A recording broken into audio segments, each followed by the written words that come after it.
Go. So finally, uh, thanks Lila for her great talk about what is going on inside Kotlin quality, and now I'm gonna cover how we actually do things. So, how to create end-to-end coverage of a programming language? Not an easy topic, huh? So that's me. Let's start with like a to get to know each other, and this is my LinkedIn. You can connect with me if you want. Not insisting. I'm a cat owner. I love mountains in all the ways, like snowboarding and hiking both. And yeah, I'm a fan of Korean culture. So that's a bit about me. And there's a disclaimer. Yeah, I know that many of you would like to hear how many thousands of tests you have in your development pipeline. We have hundreds of thousands. But I'm not going to tell you about it today because actually there is so much things going on, and our developers are such a brilliant engineers who can create their own testing infrastructure, their own tests, and can create, I don't know, maybe they could replace us, but we're here to work. Still, I'm not going to talk about it. I'm going to talk about user perspective testing. And end-to-end testing is what it actually is. Let's go. But if you want to know more about how our developers and our key engineers related to development closely work with the quality in Kotlin compiler, how they work in quality with all other development-related areas, you can navigate to this QR code and watch Alexander Zakharenko's talk. He is a Kotlin native K engineer, and I'm sure you find it interesting. Now, what do we have to test? Well, there is a compiler, right? And let's talk about it a bit, but there are actually 4 of them. Well, not really like that. There's actually one compiler, but it produces 4 different outputs. As you see, there's like one for JVM, one for JS, native executables, and WebAssembly. So yeah, that's it. But then we have core ecosystem. There's like this rounding stuff that Lila talked to you about, and it's Gradle and Maven support. We all know that we need build system to build stuff, right? And this is it. And in your IDE, this is usually how it looks. What do we mean by build tooling and Gradle and Maven wrapping that we do in Kotlin, for example? If you see your Kotlin project represented like that, it works. Then libraries. Of course, we have plenty of libraries. Actually, we have 18 of those. And they're all open source. They are all, they have plenty of stars, so they're valuable. And actually, you can take a look at them if you want, but that's a lot of work. Then we have Docker, which is API documentation engine. You can see the HTML page that's generated by that tool, for example, for a Kotlin standard library. And if you have Java docs or KDocs in your project, this is how it might look.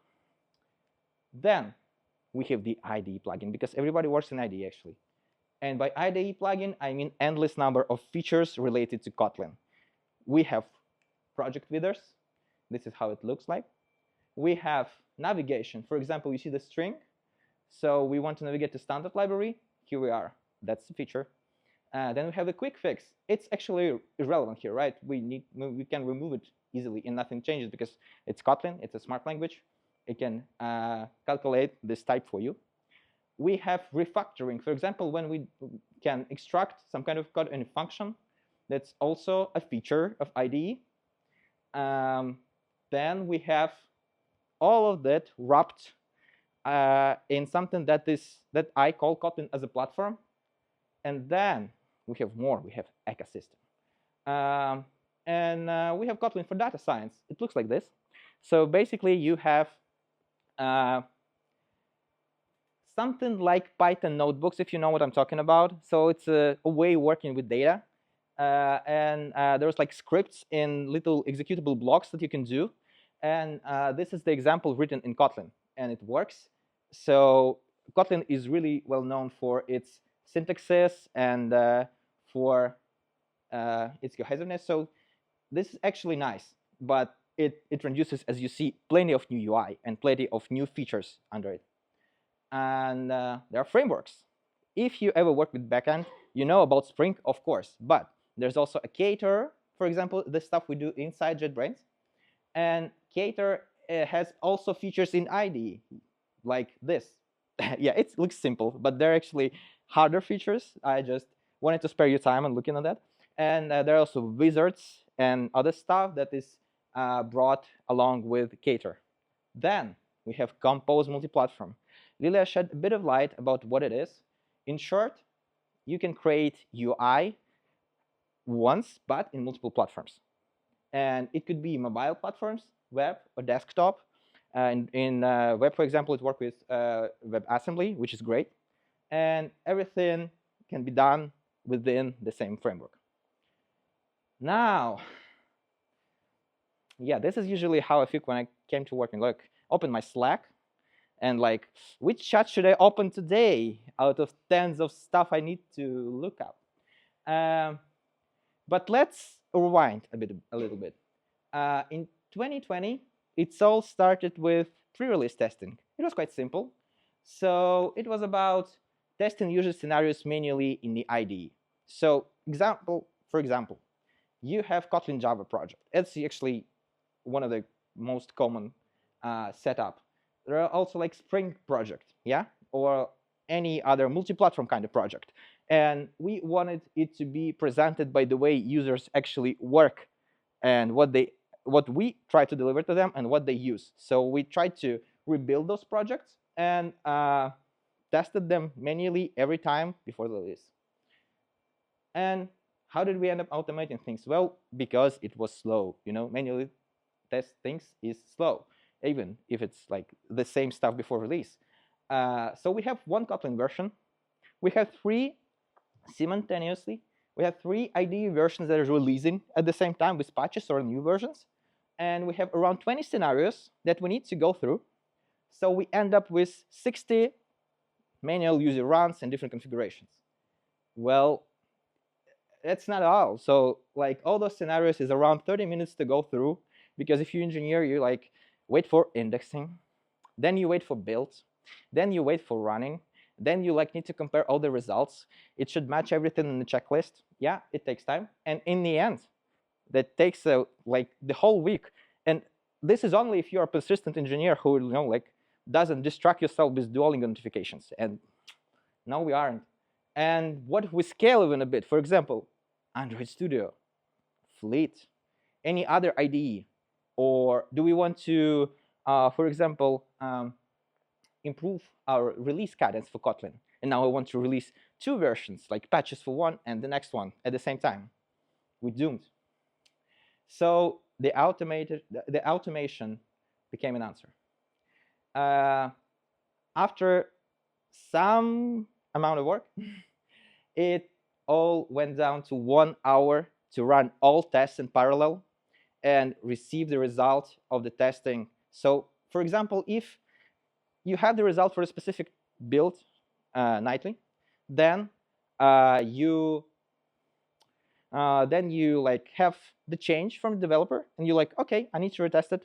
I can do it in 1 hour. Yes, it's not the complete pipeline of the development, because even if you do the change in the development pipeline, then you want to run all the actually developers test, it's going to take more than 1 hour. But sometimes when you don't want to wait for this whole development test to go through, because this is one small little change, and you have your end-to-end tests to tell you that everything is more or less the same, you can just test it. For example, I don't know.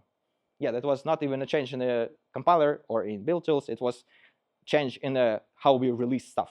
So, for example, this. And we can test it quite fast. Then we wanted to have the same clean environment, right? It's important to reduce flakiness and stuff. I think it's obvious. And I don't want to go through all 4 years of our work. Instead, I just give you the state we are now in. So raise your hand if you ever use this line. It's actually a call of the Kotlin compiler. I see Lila's hand and nobody's else. That says something. I also raised my hand because I did it once when I applied for the job at JetBrains, but never after, because we all use Gradle or other build systems to actually build stuff. It's impossible to imagine any kind of Java application, for example, without a build system and Kotlin application. And yeah, so And this is most likely how you do it on CI, right? So if you want to run your application on CI to check if everything's building or running, or you want to run tests, usually it looks like this. So we thought that since user almost never call the compiler, but it always triggers Gradle or Maven or other build system, we should test them together, because that's actually what user does. And what are the product requirements for this kind of build tool chain in Hall? Well, able to build the whole world, because there are so many things Kotlin can do, and there's so many platforms it can have, it can build into. So in the end, there's like JVM, JS native, WebAssembly, and there's so many ways of using it. So how can we possibly check that from user perspective? It might look like a doable task from the development perspective, that just check every single integration here and there, just check every single part of compiler that you do. But when it goes to users, we have user projects. User projects is an important improvement that we brought, and especially it was brought by Lida when we thinking how we could change our whole new K2 compiler, because half of the compiler were done, something must check that everything works fine on the user side. So we took all of our major internal projects and build them with the newest Kotlin version, the development version at the moment. And ever since we built them, every Kotlin dev build is built with like it replaces the actual version of the project that listed here, internal projects, and tries to build them. And if you find errors, most likely, because nothing changed in the project, we keep the same changes. We keep everything the same except the Kotlin version. And if it fails, most likely it's us. But we didn't want to look only at the internal projects that we have, but also at external projects. And it is important because those open source projects, they are diverse. So for example, inside JetBrains, we do have diverse projects as well. But can we make our own, I don't know, AWS SDK or like Spring tutorial, because it had inside it plenty of Spring features implemented. So there's like so many stuff that we wanted to cover by taking diverse projects from different areas and open source areas. And we tried to, replace versions in them, try to build them, see the errors, most likely it's us, so we need to investigate it. And by the K2 release, everything was green. Now it's not green because it's, I don't know, Kotlin 2.1.0/dev something. So it's a dev build, and something is red, but it's okay. The important part is that with all those projects in total, it's more than 10 million lines of code, which is a lot. And there's also an organizational complexity behind. So many teams from Kotlin, not just us as our QA automation, but also exploratory engineers, infrastructure developers, release teams were involved to bring this project to life, and it brought us to success. I'll shed just a small bit of light on what there were like technical challenges for our team. And for example, we had to automate the prerequisites of what should be done on CI. Let's think about it like you have some open source project. It contains like 1,000 lines of code. And in the README, you find that, well, you have to do 10 commands beforehand. Yeah? You need to do 10 commands in a specific environment, for example, on Mac OS to build us. And we're like, huh? But okay, maybe you can build it anywhere, but you need to run tests as well, because you need to know that this code compiled by our new compiler should be run, those tests should be run also successfully. So yeah, that was quite the challenge. Stabilize all this pre-installation of tools to work with different images. But then we also had remote debug, because developers, they faces issues. They face issues because, for example, they found in some large open source project, you find that something doesn't compile. Well, you need to take a look on it, right? As a developer, as a Kotlin developer, you need to look what failed. But you need to reproduce the issue locally. You need to reinstall everything, all the tools that they're like mentioned in the README, and then you need to try to debug it. And something might be wrong because, well, you have only Linux machine, but there should be a macOS. So you go to your colleague like, hey, could you install something for me, please? And instead of it, we came up with a solution that we run those projects remotely, and then the Kotlin engineer, he has the compiler repository, and he can remotely debug what's happening in the project on in a container or somewhere. So this challenge, and also automate reporting, as you see on the screenshot, that's the reporter that reports actually what passed, what's not. Okay, back to the command. Is this how is it connected to users apart from CI? Well, actually, if you see this kind of simple application with main, when you import your project and then it's highlighted, everything is fine, there's a small part of build tooling inside that is actually very well connected to IDE. So if you want to run your code, if you want to be imported successfully, that's actually connected to build tooling. And we also assert those stuff by with user workflow scenarios. What is that? You remember the pre-release testing I was telling about you before? So it was the testing when we had multiple manual scenarios. Well, we just take a really deep thinking, and we redone all of those scenarios and make them automated. So the idea was that certain developer with certain setup tries to work with his project. What his project does? You open your project, you assert that you imported it. You open the KT file, you assert the highlighting and analysis. You try to navigate and refactor, and those are IDE features, but this is something essential that the developer can't work without. Then you want to run your project, and you need to assert that actually run configurations that, you open your IDE, there's this stuff above with the run button. You need to see it actually do the stuff you want, and so on and so on. For example, developers open the project. There's a screenshot when you should press this something, and we wait for the project to import. There's import, this hanging stuff always that doesn't work sometimes. And then you try to assert multiple things, what we do in our tests. We assert that Gradle models are there. We assert that Gradle sync passed successfully. And we also assert that project dependencies are in place. So all of that, this simple action you do as a developer every day, we need to check that many stuff are working. And that's what it is about how we do tests. Just a brief look about how we test build toolchain with everything inside. But there's an IDE plugin. And as you saw before, I explained to you that we also test something like refactor and navigation inside those scenarios. Actually, those IDE features, they have nothing to do with build tooling or compiler. They most likely connected with IDE and changes inside Kotlin plugin in IDE. But since we tested, since it is a developer workflow, why not use it? Why not just try to test it against the latest changes in the Kotlin plugin, not the compiler?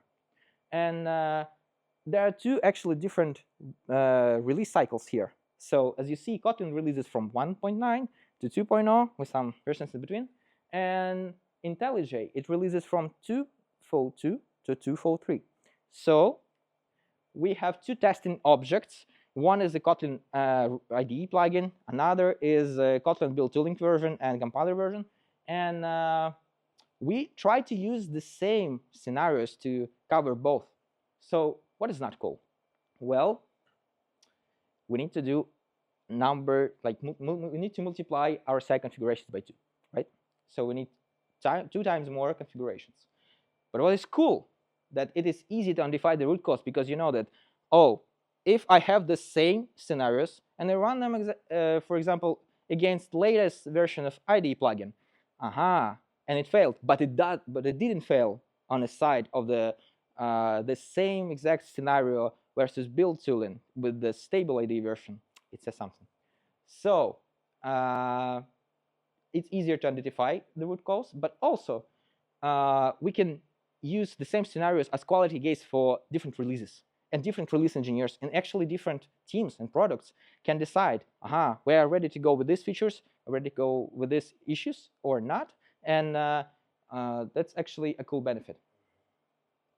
Kotlin IDE plugin, that's another thing. Now, how can we test Kotlin IDE plugin itself, except what we just said? We already have those user workflows that are actually developer scenarios. Kind of we see how they work in their IDEs. We also need to test all the UI features related to Kotlin. There are like so many of them, and the regressions that hard to cover in dev tests do not reappear because regressions still happening, never mind the coverage we have. And we need to look at them and say, hey, this is kind of hard to reproduce without the actual running IDE. So probably we need that in our end-to-end coverage. And yeah, about UI testing of the UI rich features, we have more than 500 UI tests on all kind of data you see here. Navigation, code completion, quick documentation, blah, blah, blah, blah, blah. There's so many things. But for example, let's just take one example. Code completion check. There's this IDE open with the, it's stopped at the moment that, it's actually the screenshot from our UI test, when I want to autocomplete the string. It seems the same. Well, I don't know if it's the string or not, but it's just, it says S, right? And you see that, let's see what we check when we like have this test running. So first we want for all suggestions to load, because they might not do that in appropriate amount of time, or they might, there was the issue, the funny issue that, for example, in Kotlin native, we supported Swift libraries or something like this. And instead of like seconds, it started to take minutes. And we were like, oh, but because the list, it's really expanded a lot. And we were like, oh, that's probably, could we say it's a performance issue? But no, it's actually a functional issue. And we were fighting it for quite some time. And the next thing we want to check is that we have standard library in the suggestion list. We want our Kotlin standard library to be a priority here. Then we want the project classes. For example, we see the serializable class in the demo package. We want it to be there. We want it to be shown when we open the suggestion list. Same goes for Java platform, because we have backward compatibility with Java, so everything should work. And when we do all those kind of tests, we actually multiply by the number of IDE we test at the moment. And they usually like 3 IDEs, but if you add Android Studio and Fleet, you're doomed. And then goes if you multiply it even for K2, because for K2, for example, we have 2 versions of our IDE, Kotlin IDE plugin right now. Which one is based on K1 Kotlin compiler, another one based on K2 Kotlin compiler, and fully rewritten. So yeah, it seems like a lot, many configurations to go through. So how do we deal with that? We involve QA exploratory engineers to help us process and test results. We have plenty of tests and plenty of results, but we just don't have enough hands to process them all. And with the help of QA exploratory engineers, we finally can manage to do that. Also, we try to bring critical scenarios. For example, wizards. If you can't create project in IDE, why the hell do you need IDE, right? You just throw it away. And you need to bring those critical scenarios to development pipeline. And to see if those kind of UI test fails, well, man, you just can't go to production with that. Okay, some engineering details. I'm going to be fast here. So, for example, how does our UI test work? There's a remote engine run in Docker. There's like just a Linux instance, for example. Then we manage the IDE installation in there, because there are tweaks and tricks. We just wanted to pass some flags. We want to enable or disable some features. And then our testing frameworks located actually outside the Docker container. It sends the command to the actual IDE, running IDE, and it executes the everything that is sent inside it, which means we have an access to API. So I will talk about API just in a few moments, but right now I wanted to highlight this similarity, that automated testing of IDE is very similar to web testing. The thing is, in IDE we also have three of elements. We have XPath, we have all the same stuff.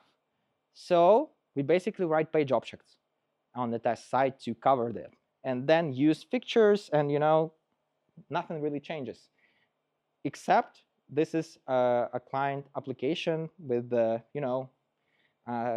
different kind of side effects, and we can use API. We can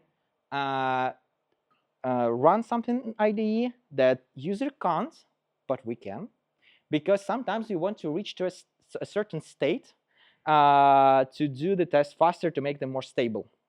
That's probably an obvious thing, but actually sometimes we want UI to we want our test to be a bit closer to what user actually does in IDE.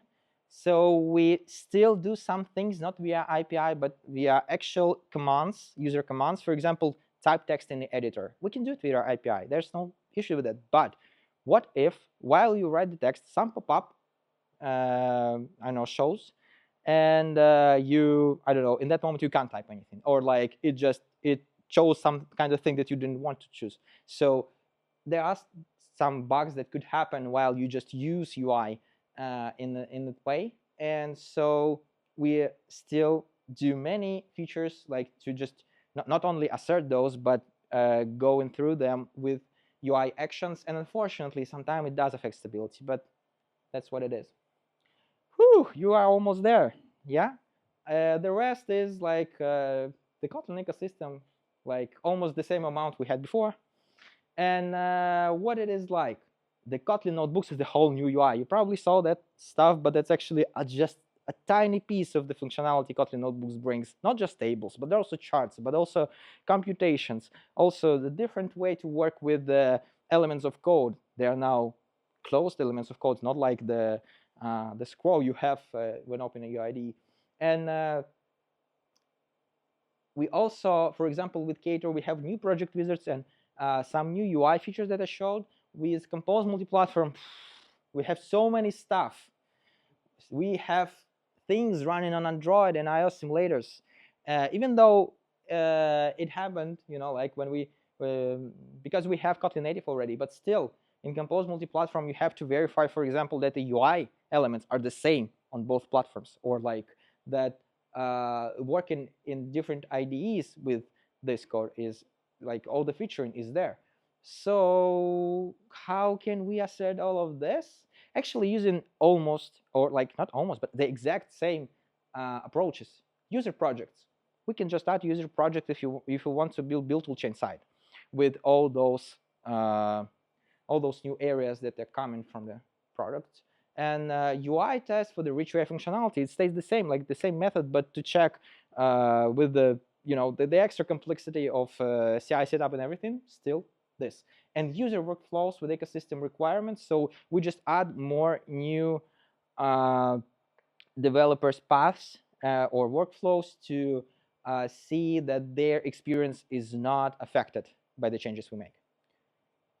Of course, there are challenges, new challenges with CI and automation, everything, but yeah, Kotlin is a great language, and it's such a pleasure to test it. I love working here at JetBrains, but sometimes I look like that at my desk.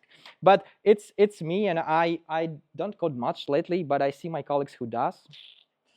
Who do, yeah, they're not, they more look like this than me, actually. And finally, we got to the point. You wanted to tell us about coverage, how to cover, right? Well, if Igor Tolstoy, our Kotlin product lead, would come to me and say, "Hey Artur, what's going on with our end-to-end coverage?" What would I answer? I would run away, because actually I have no answer for you and for him as well. And the thing is that we have some excuses not to measure our coverage. For example, we want our end-to-end coverage based on product scenarios like everywhere, right? So products should bring us scenarios. We should automate them. The thing is, we don't have products that much. And it was like since the beginning of the Kotlin journey. So we do it ourselves. Plus, the model that you should make, the quality model, it's really technically complex because the system itself, it's very complex, it's very broad. So to understand like, oh, we need this scenarios, and this scenarios to fully cover every path, it's almost impossible to create in a way that, you know, we could measure it easily. It's also hard to measure. But we try to come up with some quality criteria with the help of our QA engineers because, you know, somehow you need to say that those stuff are ready for release. So we have to come up with something. But instead, what we do, we look at the feedback. That might sound like, hey, you called us to listen about how you test programming language and you say you just look at what people said in Twitter? Almost. Actually, we monitor regressions from time to time, regularly, but yeah. Closely look at the internal developers' issues because we are engineers who make tooling for another engineers. So we kind of know the stuff, and our developers often knows how to make it useful, how to make the user experience great. Yes, it's not always the case. For example, with new products like Compose multi-platform, it might not be the case because we are not mobile developers, right? But still, that's actually why we need products. But some cases, most of them, for example, creating libraries, we know how to create a good library because we want to use a good library when we write code. And so this is something we really have a close look at. And we also analyze the internal and external survey data. Yes, we have analytics. They work productively and collect the data for us, so we know where we are at the moment. And according to the latest developer survey, which is internal, but yeah, I can share some numbers, the dissatisfaction with quality and stability improved like a lot. Yeah, you see, but so this is the number that is, you know, actually great. So the dissatisfaction is improved from 25 to 10%. But still, like, there are certain dissatisfactions, for example, with certain subsystems that we know where the issue lies, for example, with slow import, or for example, with the IDE doesn't support K2 at the stable level at the moment. Yeah, we know about those issues and we work about it. We work with them, but users are happy, and that's what is most important. And another point is that we're really lucky to work without coming up with pseudometrics quality. And I'm really lucky guy that Yegor Tolstoy doesn't come and knock on my door with that kind of question, because he trusts me and Lila that we can deliver the good quality of our product. And if you know this metrics like CSAT, which means the satisfaction of our users, is around 90%. So that's actually a score that many products would be envy to have. So, but of course, there's room for improvements, as always. Yes, we know about the painful stuff that I just told you about, and we're gonna make it better. Then that's why we're here. Some takeaways for you to go. Programming language is an entire ecosystem. As you see, it's not just compiler, or not just build tooling over the compiler, and not even the IDE over the build tooling over the compiler. That's a lot more. And you can see on the picture what it is. And then, in such a complex system, imitation of a user, that's what we do in our end-to-end testing, is a must. Because you see how many companies depends on us? That actually says that if we do a mistake, the risk is quite high. And we can't allow ourselves to, you know, fall off in some obvious cases. For example, if things do not, I don't know, import in Android Studio, we are doomed. So what else do we have? We don't need to calculate coverage to satisfy our users. Many companies are concentrated on coverage and the exact numbers, and I think that's, at least it doesn't work for us. We know that we can make users happy without those pseudometrics. And even though, you know, it's tooling for developers, it's tooling for developers, so it's still a product. Because it's important to understand that other developers uses it on a daily basis, and there are 2 million developers that regularly write Kotlin code. So it says a lot. And we need to depend on the feedback that users bring to us and consider it important. What plans do we have? We have to automate Gaussian samples, for example.